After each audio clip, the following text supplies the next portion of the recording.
Syukur alhamdulillah pelaksanaan acara pengambilan sumpah judulnya tadi saya telah dilaksanakan dan berlangsung dengan lancar. Jadi saya mengucapkan alhamdulillah.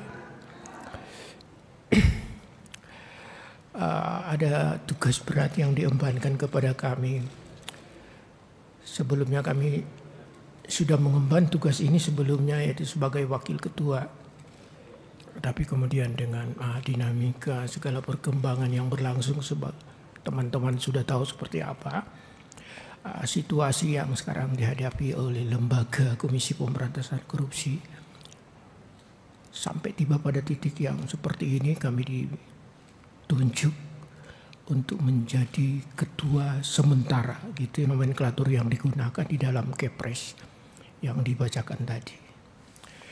Itu barangkali pengantar dari saya. Barangkali kalau ada teman-teman ingin menyampaikan satu dua hal, barangkali bisa saya tanggapi sedapat yang saya. Hanya saya berencana seusai daripada tempat ini, saya akan kembali ke kantor dan meminta rekan-rekan pimpinan dan seluruh pejabat struktural eselon 1 dan 2 untuk mengadakan rapat rapim. Barangkali kita akan berbincang mengenai segala hal yang barangkali harus kita lakukan dan menjadi skala prioritas kita ke depannya, menyikapi situasi yang dihadapi oleh Komisi Pemberantasan Korupsi. Satu hal yang paling sangat menjadi ini beban di kita adalah tergerusnya rasa kepercayaan masyarakat, dan itu yang menjadi modal lembaga ini selama itu, dan itu yang tergerus, dan itu yang menjadi pekerjaan berat bagi lembaga. Itu aja barangkali. Terima kasih teman-teman. Ada arahan khusus dari Pak Presiden? Beliau tadi cukup dengan mimik ini aja kami membaca, tetapi ada satu ucapan, hati-hati dalam melaksanakan tugas, mengemban tugas.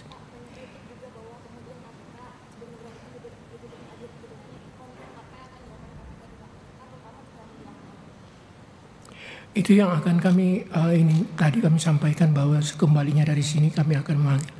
Sistem kerja di Komisi Pemberantasan Korupsi adalah kolektif, kolegial. Apapun istilah yang didekatkan kepada saya adalah anggota daripada pimpinan dari lembaga itu. Saya harus berbicara dengan rekan pimpinan lain. Saya katakan tadi, hal apa yang paling mendesak bagi kami untuk dilakukan dalam situasi seperti ini. Terpentingnya itu tadi, bagaimana sedikit, dalam tanda kutip sedikit aja memulihkan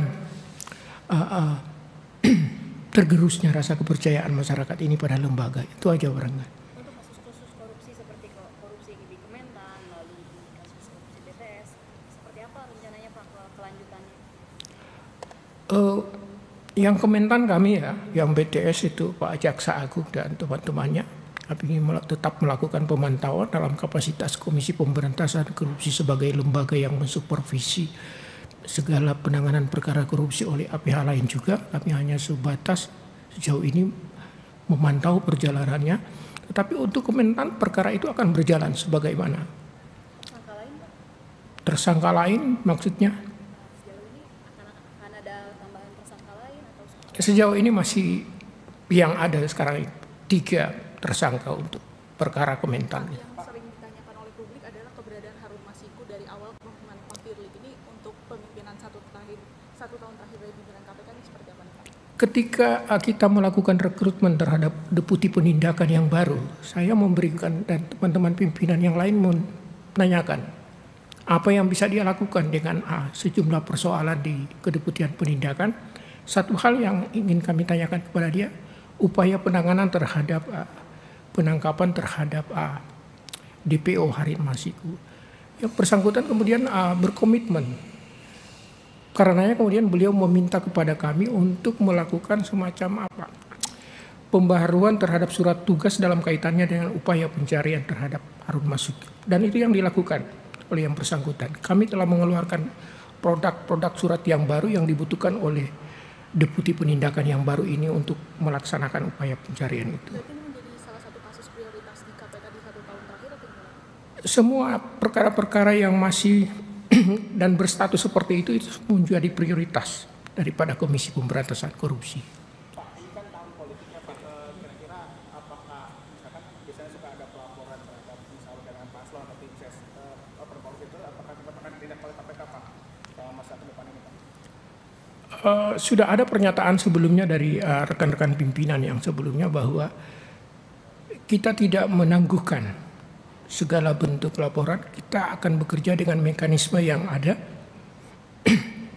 Penyelidikan dilakukan jika ada laporan-laporan itu, tidak ada menunda dan lain sebagainya. Karena kita bekerja tanpa tendensi urusan ini menyangkut politik dan lain sebagainya. Pak, untuk kasus yang menjerat Pak Firly sendiri, apakah ada bantuan hukum dari KPK seperti apa? Pada tahap ini termasuk materi yang nanti akan kami bicarakan dengan rekan pimpinan lain. Apakah perlu yang bersangkutan kita dampingi atau kita berikan bantuan hukum atau cukup sampai dengan saat keluarnya kepres pemberhentian sementara pada yang bersangkutan. Kalau untuk diperiksa Pak, apakah ada kemungkinan dari 4 pimpinan diperiksa lagi oleh Barreskrim atau Polda atau seperti apa? Pemeriksaan terkait kasus Pak Firly. Selain dari teman-teman media, saya belum pernah mengetahui ada rencana pemeriksaan terhadap keseluruhan pimpinan Komisi Pemberantasan. Belum ada berarti ya Pak? Belum ada, sejauh ini tidak ada. Oke, sekali lagi terima kasih teman-teman. Saya mohon dengan sangat tanpa teman-teman juga upaya untuk memulihkan itu tidak akan. Saya mohon juga kalau mencintai lembaga itu, eksistensinya tetap ada, dukung dan support lembaga itu. Kritik dan apa segala sesuatu menyangkut lembaga. Sekali lagi terima kasih. Terima kasih Pak. Terima kasih. Sebagai negara besar